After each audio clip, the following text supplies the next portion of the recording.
in harmony here up on the hill. It's Sunday morning, August 10th. We're going to go over the astrology from August 10th to the 16th over this coming week, and a couple of interesting things to talk about, a couple of themes overlapping happening this week. So to start things off, we are coming off of this full moon in Aquarius that just happened here over the weekend. That came in combination with what's actually still occurring right now, which is Mars in Libra anchoring in, pulling, opposing the Saturn-Neptune opposition in Aries, while forming a grand trine to Uranus in Gemini and Pluto in Aquarius. So it's creating what's called a kite formation. It's a grand trine in air signs that's anchored in a fire sign. And in this case, that's that Saturn-Neptune conjunction in Aries. So very powerful energies we're coming off of this weekend. And we're going to follow that up with Mercury turning direct in Leo at 4 degrees Leo here overnight tonight, Sunday night into Monday morning. So that has been retrograde since July 17th. Well, I'm going to talk about more of the significance of these in a minute, but I just want to set up the planetary aspects. Right on the heels of that, late on Monday, we have a conjunction between Venus and Jupiter in Cancer. It's also an interesting connection that will unravel over the coming weeks. Okay, so first things first, we'll rehash this whole full moon in Aquarius combined with the Mars in Libra forming that kite, anchoring that kite into that Saturn-Neptune conjunction in Aries. And so this really is all three of those outer planets being anchored in. This is where we're headed, especially in 2026. I've talked about this a lot. And so this Mars opposite and anchoring that in Libra is basically telling us, it's maybe we can reconsider. Maybe there's other people, other situations that are helping us to reconsider our sovereign approach, because that Saturn, Neptune, and Aries, that's our sovereign responsibility, our responsibility to uphold our spiritual contract, okay, and have self-responsibility for that. And that Mars in Libra is saying, oh, wait, let's challenge that a little bit. And so we might be feeling challenged by other people or situations that want to pull us out of that. And we're expected on a spiritual level to be responsible for holding our sovereignty. But while reconsidering options, there could be ways we're not seeing things, right? There's always other perspectives that can help. And that's what this suggests, okay? Especially with that trine to Uranus and Pluto in air signs. So there's a lot of movement here. There's a suggestion that there's an adaptation and a movement to the sovereignty we've anchored in, okay? And now we want to move forward with that. So I'm going to take that theme first. And then in addition, with the full moon in Aquarius, there is a sense of, we're moving toward the future, okay? That's really what this is we've done some processing, and now we're ready to move in that direction. Like the sails are up and the wind's blowing in the right direction, and we're headed there. So with that Mars in early Libra and Mercury turning direct in Leo, early Leo, those two planets are going to form a sextile to each other over the coming week. So starting as early as Tuesday this week, the 12th, all the way to the 20th, which is like Wednesday of next week. So about an 8-day period where Mercury and Mars will be in a 1-degree orb of a 60-degree sextile. Sextiles have to do with opportunity.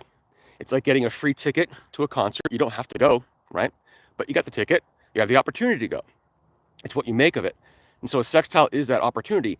And this is that opportunity to go over everything we've contemplated with the Mercury retrograde in Leo, which has to do with our self-expression.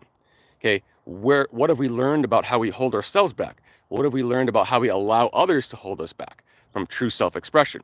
Okay, and now it combines with this Mars in Libra, which is again that reconsideration of actions. How do we want to reconsider how we want to go forward? So we're reconsidering how to go forward based on what we've learned about our self-expression. So that's over this coming week. That comes together right at the right time. Okay, so expect, again, external circumstances to tempt us out of our sovereignty while we take the responsibility to anchor that in, while now reconsidering how we're going to be expressing ourselves going forward. Maybe we've discovered some ways that we overexpress and that prevent our true intentions from happening. So now there's a sense of being able to hone in and channel that in a better way. Okay, so we could take advantage of this next week to readjust our actions accordingly to how we've discovered, any hangups or, over expression in that true self. Okay, so that's going to be happening over the coming week. The other major theme here, again, I mentioned earlier, is that Venus conjunct Jupiter in Cancer late Monday. So basically Monday, Tuesday, they'll be in a 1-degree orb in that conjunction. And what's really interesting, I mentioned the void of course moons here a lot, and there will be an extended void of course moon. So late tonight into early Monday morning. So just as Mercury is turning direct, the moon in Pisces will form a trine to both Venus and Jupiter. That trine to Jupiter will be technically the last major aspect, and before it leaves signs in Aries on, I think, early Wednesday morning. So in a way, though, that void of course moon is taking that Venus-Jupiter conjunction right before it enters its 1-degree orb, and it's saying that Monday, all day Monday, it's really this like abundantly receptive energy, okay? Because the void of course moon is integrative and receptive. Venus itself is receptive, and then Jupiter kind of expands on that. It's abundantly expansive, okay? So Monday is this real chance to just open ourselves up and see what fills that space. So there's just it's like there's a lot that wants to come in, and if we can open to it, it's there for us. And it's happening right as Mercury is turning direct and linking up with that Mars in Libra, okay? Which is, again, taking that opportunity. So it's all kind of happening together. Nothing happens in a vacuum. But with that Venus-Jupiter conjunction in Cancer, what's interesting is if we get to the later part of this week, say Thursday to Saturday time frame, this is when Venus will now trine the moon's north node. So similar to how the Pisces moon on Monday morning formed that trine to set off that void of course, now we have Venus coming into a trine to the north node in Pisces and also a sextile to the south node in Virgo, okay? And that's setting the stage for Jupiter doing the same thing in a couple of weeks. So the last couple days of August into like the first week of September, Jupiter will be trining the moon's north node in Pisces and sextiling a south node in Virgo. So there's something setting up here over the coming weeks that plants itself in here on Monday and Tuesday time frame. Okay, so that's again that sense of opening ourselves up and allowing what wants to kind of spiral in, and that abundantly receptive energy. And so there's a sense of moving forward that we're getting introduced to. Venus will set it up at the late part of this week, and then 2 weeks later, Jupiter's going to come on in. And this can be a very abundant time of moving forward with our intuition and releasing some of those fears that hold us back. Okay, so that gives you a nice little overview of this week's energies. If you have any questions, please let me know. If you're interested in my summer special that is still going on, follow me on Facebook. In the comments, I always post on my comments what that special is all about, and you can always contact me directly from there as well.